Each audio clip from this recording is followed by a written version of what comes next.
उधर हरियाणा की सहकारिता और जन स्वास्थ्य मंत्री डॉक्टर बनवारीलाल ने इससे खास बातचीत की। हमारी संवाददाता पवन सिबर ने।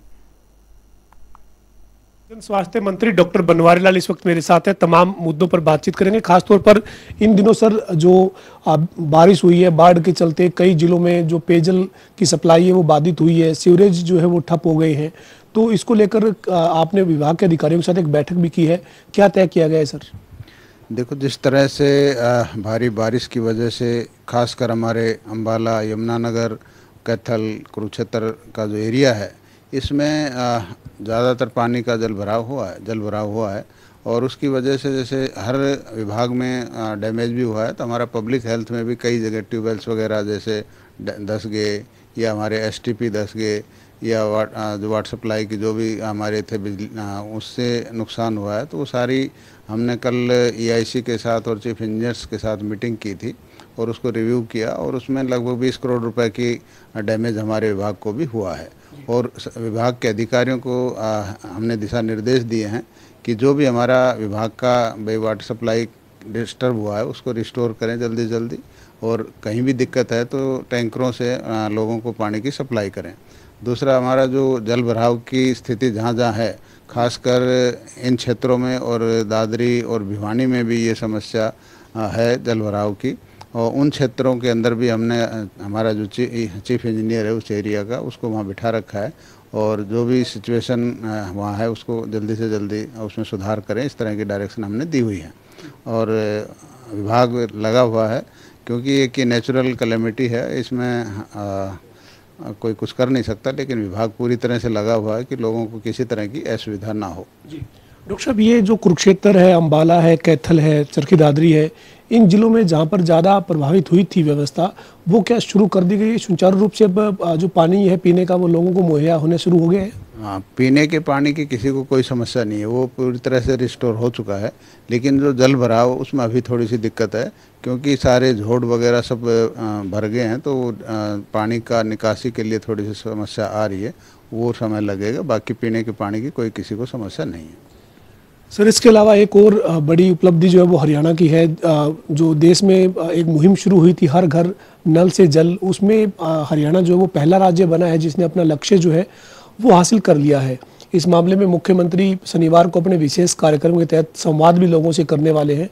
तो ये अभियान जो चला सर, इसको किस रूप में आप आगे लेके बढ़े और अभी जो तय समय था उससे पहले ही आपने इस लक्ष्य को हासिल किया है? देखो, प्रधानमंत्री जी का जो जल जीवन मिशन है उसके तहत हर घर नल से जल की जो हमारी मुहिम थी, उसके अंदर हरियाणा एक ऐसा प्रदेश है जिसने सबसे पहले इस टारगेट को पूरा किया और 2022 के अंदर हम इस टारगेट को पूरा कर चुके हैं। और जो देश के प्रधानमंत्री नरेंद्र भाई मोदी जी की सोच है कि हमारा जो जल है, अगर हम स्वच्छ जल लोगों को देंगे तो हमारी जो वाटर बोर्न डिजीज़ हैं वो कम होंगी और उससे हमारा जो हेल्थ का बजट है वो भी कम होगा। तो ये बड़ी अच्छी स्कीम प्रधानमंत्री जी ने शुरू की और हरियाणा में सब घरों में हम कनेक्शन दे चुके हैं और कल माननीय मुख्यमंत्री जी भी इसके बारे में विस्तार से लोगों को बताएंगे ताकि इस योजना का ज़्यादा से ज़्यादा जो घर रह भी गए हैं वो भी इसका लाभ उठाएं और स्वच्छ जल लोगों को मिल सके। ये आप मानते हैं सर कि हर घर नल से जो सरकार की योजना थी, केंद्र सरकार की, प्रधानमंत्री का जो लक्ष्य था, उसका एक आम आदमी को, गरीब व्यक्ति को फायदा हुआ है?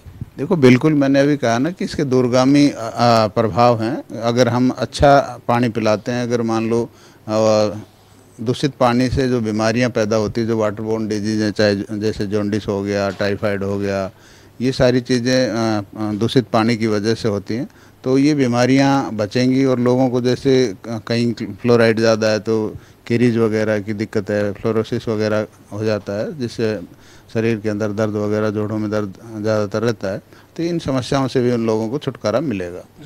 सर, इसके साथ साथ अभी जो है वो सहकारिता विभाग भी आपके पास ही है और सहकारिता विभाग से जुड़ा हुआ एक जो है वो आरोप कहे या सवाल खड़ा किया गया है इनेलो के जो सुप्रीमो है, पूर्व मुख्यमंत्री है ओम प्रकाश चौटाला। उन्होंने चंडीगढ़ में प्रेस कॉन्फ्रेंस की और ये कहा कि हरियाणा में शुगर मिल जो है उनका बकाया पड़ा है, किसान को भी पेमेंट करने की नहीं हो रही है और किसान पूरी तरह से परेशान है। उनका ये आरोप था। सर, क्या स्थिति है हरियाणा में गन्ने के किसानों की पेमेंट की और शुगर मिलों की? देखो, आप भी जनता के बीच में रहते हैं, किसी तरह का किसी भी किसान की तरफ से इस तरह की वो मांग नहीं आई और किसी तरह का कोई विरोध नहीं है कि भाई हमारी पेमेंट नहीं हुई। और हमारी जो गन्ने की पेमेंट है लगभग हो चुकी है, थोड़ी बहुत 2-4% किसी वजह से रुक रही होगी, वो भी जल्दी हम कर देंगे। ऐसा कहीं भी प्रदेश के अंदर हमारे पास कोई रिपोर्ट नहीं है कि हमारी गन्ने की पेमेंट नहीं हुई हो। सर, इसके अलावा अभी हाल ही में जो है वो मुख्यमंत्री ने प्रधानमंत्री से मुलाकात की है और जो आपके क्षेत्र में एक एम्स जो प्रस्तावित है उसको लेकर चर्चा हुई है। क्या स्थिति है सर वहाँ पर, ज़मीन पर क्या स्थिति है और क्या कब तक लोगों को इसकी सौगात मिलने की उम्मीद करें? देखो, हमारी ये वैसे तो 2015 में माननीय मुख्यमंत्री जी ने इसकी घोषणा की थी और शुरू में ये एम्स मनीठी के अंदर प्रस्तावित हुआ था, क्योंकि गांव वालों ने ज़मीन दी थी। वो ज़मीन फॉरेस्ट ने वो लगा दिया, उसमें ऑब्जर्वेशन लगा दी, तो उसकी वजह से वो जगह कैंसिल होगी। और उसके बाद हमने जगह का प्रबंध दूसरे गांव में किया, माजरा गांव के अंदर, और माजरा गांव के लोगों को मनाने में समय लगा। और अब वो ज़मीन जो 200 एकड़ ज़मीन है वो पूरी एम्स के नाम हमने ट्रांसफ़र कर दी है। और अब माननीय मुख्यमंत्री जी ने अभी एक हफ्ते पहले माननीय प्रधानमंत्री जी से मुलाकात की है और उस मुलाकात के अंदर माननीय मुख्यमंत्री जी ने माननीय प्रधानमंत्री जी से अनुरोध किया है कि वो हमारा जल्दी से इसका शिलान्यास करें। और मुझे अब पूरा विश्वास है कि जल्दी ही शिलान्यास होना है और बाउंड्री का काम शुरू हो गया है। एम्स की जो बाउंड्री है उसका एक हाइट्स कंपनी है, उसको ये काम दिया हुआ है, वो भी बाउंड्री का काम भी वहाँ शुरू हो गया है। सर, अभी जो माजरा गांव है उसमें आपने कहा कि ज़मीन जो है वो पूरी तरह से उसके लिए जो तय कर दी गई है और काम जो है उसके ऊपर शुरू हो गया है, जल्द इसकी शिलान्यास की बात हो रही है। लेकिन जो विपक्ष है यानी जो कांग्रेस है वो लगातार इसके ऊपर आरोप लगाती रही है कि ये पूरी तरह से भारतीय जनता पार्टी के नेताओं ने राजनीति इसमें की है, इसको जो वो शिफ्ट कर दिया गया जबकि ये मंजूर दूसरी जगह पे हुआ था। ये आरोप प्रत्यारोप भी लगातार हुए हैं, विधानसभा में भी आपने कई बार इस मसले पर जवाब दिया है। देखो, ये जो हमारा ज़मीन की वजह से ही हमें शिफ्ट किया है, लेकिन जो शिफ्ट हुआ है ना वो सिर्फ 2-4 किलोमीटर का ही डिफरेंस है, ज़्यादा डिफरेंस भी नहीं है। जो पहले मनीठी में हमने किया था और माजरा के अंदर मेरे ख्याल 2 या 2.5 किलोमीटर का ही अंतर है, कोई ज़्यादा लंबा चौड़ा अंतर नहीं है। तो इसका कोई ऐसी लोगों में कोई विरोध नहीं है इस चीज़ का। हमारे साथ सहकारिता एवं जन स्वास्थ्य मंत्री डॉक्टर बनवारी लाल थे, जिन्होंने तमाम मुद्दों पर बातचीत की है, खासतौर पर जो बाढ़ के चलते प्रभावित क्षेत्र जिनमें जल भराव हुआ है और खासतौर पर जहां पर पेयजल की समस्या पैदा हुई उसको लेकर इनका ये कहना है कि अधिकारियों को दिशा निर्देश दिए गए हैं, पेयजल की जो व्यवस्था है उसको सुचारू रूप से शुरू कर दिया गया है और जहां पर जल भराव है वो भी जल्द निकासी हो, इसके लिए तमाम जो काम है वो जारी है। वीडियो जर्नलिस्ट विजेंद्र सिंह के साथ पवन सिंह, जनता टीवी, चंडीगढ़।